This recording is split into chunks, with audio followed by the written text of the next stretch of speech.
گاڑی والا ڈرائیور مجھے کہنے لگا کہ مولانا میں آپ کو جانتا ہوں، مجھے آپ سے محبت ہے، ایک بات بتاؤں آپ کو؟ میں نے کہا بتاؤ۔ کہنے لگے حضرت عبداللہ ابن عمر کی قبر دیکھنی ہے۔ میں نے کہا یہ تو نہیں کہہ رہا، یہ کسی نے بندوبست کرایا ہے، یہ اللہ نے تیرے دل میں بات ڈالی ہے، یہ ہو گیا، تو لے چل مجھے۔ حضرت عبداللہ ابن عمر کو نبی پاک نے فرمایا تھا راجل صالح، یہ نیک بندہ ہے، یہ متقی آدمی۔ حضرت عبداللہ ابن عمر رضی اللہ تعالیٰ عنہ سیدنا فاروق اعظم رضی اللہ تعالیٰ عنہ کے صاحبزادے ہیں، اور ان کی ہمشیرہ سیدہ حفصہ رضی اللہ تعالیٰ عنہ حضور کی زوجہ محترمہ ہے۔ ایک دن اپنی ہمشیرہ سے کہنے لگے کہ نبی کریم صلی اللہ تعالیٰ علیہ وسلم گھر میں آئے نا، اور اگر حضور غم امت میں پریشان نہ ہوں، طبیعت کو حشاش بشاش دیکھو، تو ذرا پوچھنا تو صحیح حضور کا میرے بارے میں کیا خیال ہے، پوچھنا تو صحیح کہ کریم کی بارگاہ میں میرا کیا مقام ہے، میرے بارے میں حضور کیا فرماتے ہیں۔ اب بہن کو کام بتائے، اور بتائے بھی بھائی، اور پھر بہن وہ کام نہ کرے، یہ تاریخ میں ہوتا نہیں۔ حضرت عمر فاروق رضی اللہ تعالیٰ عنہ کی صاحبزادی ام المومنین رضی اللہ تعالیٰ عنہ فرماتی ہیں کہ میں تو بس منتظر تھی، انہوں نے تو کہا تھا نا کہ اگر تم حشاش بشاش دیکھو تو بات کرنا، لیکن حضور تشریف لائے، میری باری تھی، میرے گھر تشریف لائے، کھانا پیش کیا تو فوراً میں نے عرض کی حضور ایک بات پوچھنی تھی، تو حضور نے فرمایا پوچھئے۔ میں نے عرض کی حضور میرے بھائی عبداللہ ابن عمر کے بارے میں آپ کا کیا خیال ہے؟ نوجوانوں میری بات پہ غور کرنا، میرے بھائی کے بارے میں آپ کا کیا خیال ہے؟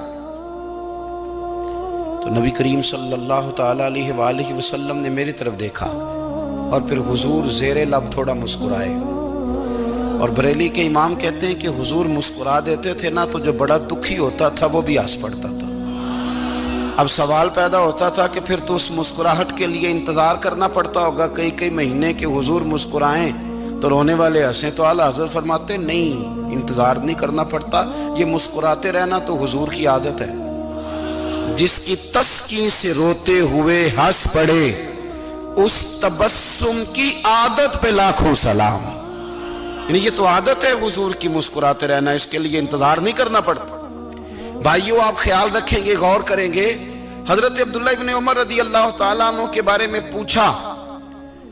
تو سیدہ فرماتی ہیں کہ نبی کریم صلی اللہ تعالیٰ علیہ وسلم نہ زیر لب مسکرائے اور فرمایا حفصہ تیرا بھائی ہے تو اچھا، لیکن میں نے سنا ہے کہ عشاء کی نماز پڑھتا ہے تو فجر تک سویا ہی رہتا ہے۔ او نوجوانوں، 10 بجے تک سونے کی بات نہیں ہوئی، 9 بجے تک سونے کی بات نہیں ہوئی، 11 بجے اٹھنے کی بات نہیں۔ حضور فرمانے لگے میں نے سنا ہے کہ عشاء کی نماز پڑھ کے سو جاتا ہے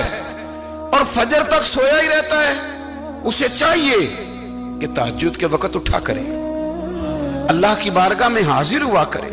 آہوزاری کرے، سجدے کرے، عبادت کرے، اٹھتا ہے اور فجر میں جا کے اٹھتا ہے۔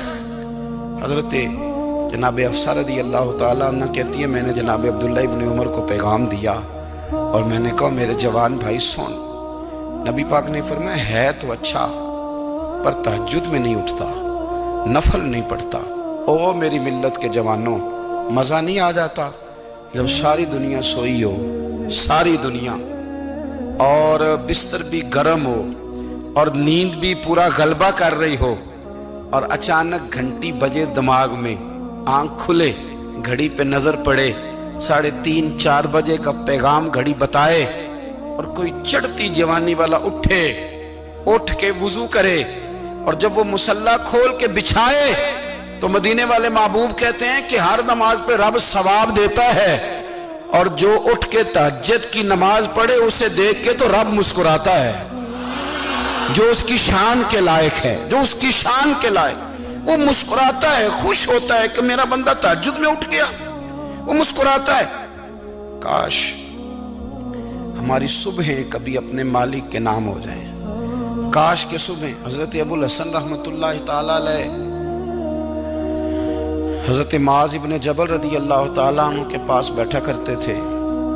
فرماتے ہیں ان سے جو پیار بڑھا تو پھر میرا مصلی سے بھی بڑھ گیا۔ تابعی ہیں، فرماتے ہیں صحابی رسول سے محبت ہوئی تو ذکر سے بھی ہو گئی، پھر درود شریف سے بھی ہو گئی،